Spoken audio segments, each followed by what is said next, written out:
So Tower of God episode 6 came out today and I was like, I've said it once and I'll say it again. Tower of God is quickly becoming my favorite anime of all time. The story is extremely gripping and just has me captivated. The characters are all extremely enjoyable to watch and to learn about, and the action is on point. It's lacking in that thing that people call flaws. Not to say it's flawless though. At this point, it is taking every bit of my willpower to not pick up the webtoon, but I shall remain strong and keep waiting. Week by week. But as the meme lord himself would say, let's get into the meat and potatoes of Tower of God episode 6. The beginning of episode 6 starts with a continuation of Kun and Rachel's conversation. Basically, Rachel doesn't want Bam to know it was actually her, so that they may continue forward without becoming a burden to each other. And Kun quickly catches on to the fact that Rachel doesn't want Bam to be a burden to her. Or is this simply Kun's trust issues as normal? The most important pieces of information this episode are given through the interaction between Anaak and Endorsi with their conversation towards the beginning of the episode. And Dorsey points out that the Black March belongs to Yuri, pointing out her feats as well, basically saying that she's going to be an overpowered character. She warns Anaak and then calls her an imposter. This is something that will be touched back on towards the end of the episode, so we'll get back to that in just a bit. The scene transfers back to Kun as the focus, and one thing we were beginning to learn is that Kun seems to be taking on a sort of older brother approach to Bam. He seems to just want to protect him more than anything, and this is why he agrees with Rachel and not telling Bam who she really is. He doesn't want to let her near him, and he states that he will lie as much as it takes to protect him. Bam awakes and is informed that he has been asleep for 5 days. With that being said, position selection has begun. Here we get to see some more pointers about how important teams are within the tower. The battles that are fought within the tower are team battles, and each team member must know their role. There are 5 basic roles within the tower. Fishermen, the frontline fighters who specialize in close quarter combat. Spear bearer, the range support who attack opponents from a distance. Light bearer, these are your information gatherers. Scout, frontline support for the fishermen, assessing the enemy's frontline movement. And the wave controller, they control the battle and provide support in combat through the use of Shinsu.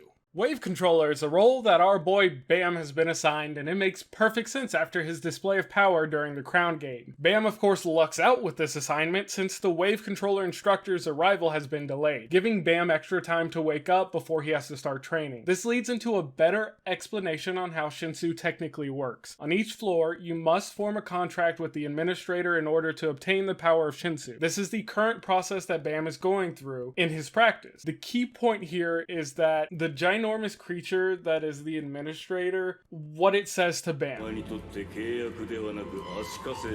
I have a few assumptions for this statement. Obviously, there is a point to why he specifically said for you. My guess is that due to Bam being an irregular, forming the contract is dulling his power instead of letting it grow. It will keep him from exploding with power like he did in the Crown game. This can be seen as a good and bad thing. As long as he is on the second floor, he will basically have his power controlled for him, allowing him to learn to control it for himself. But once he leaves the second floor, I feel like we could see another explosion of power, but that's just a theory. In anime. Moving on.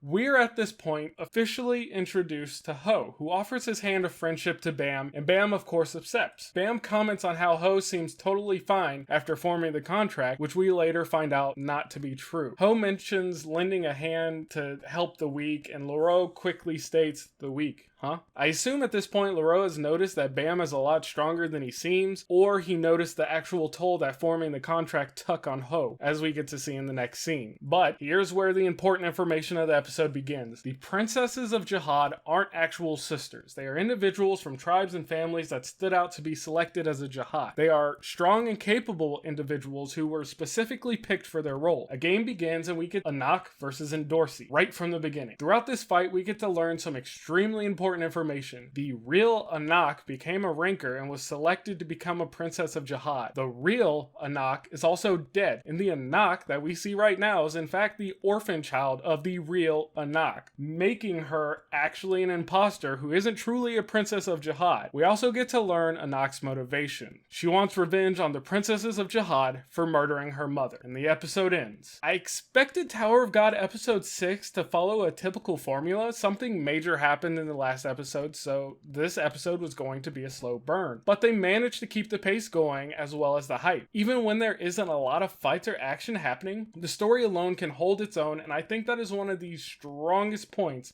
of Tower of God. But that's all for this video. If you enjoyed, don't forget to like and share. If you want to see more content in regard to Tower of God, subscribe. I talk about other anime too, but this is my main focus at the moment.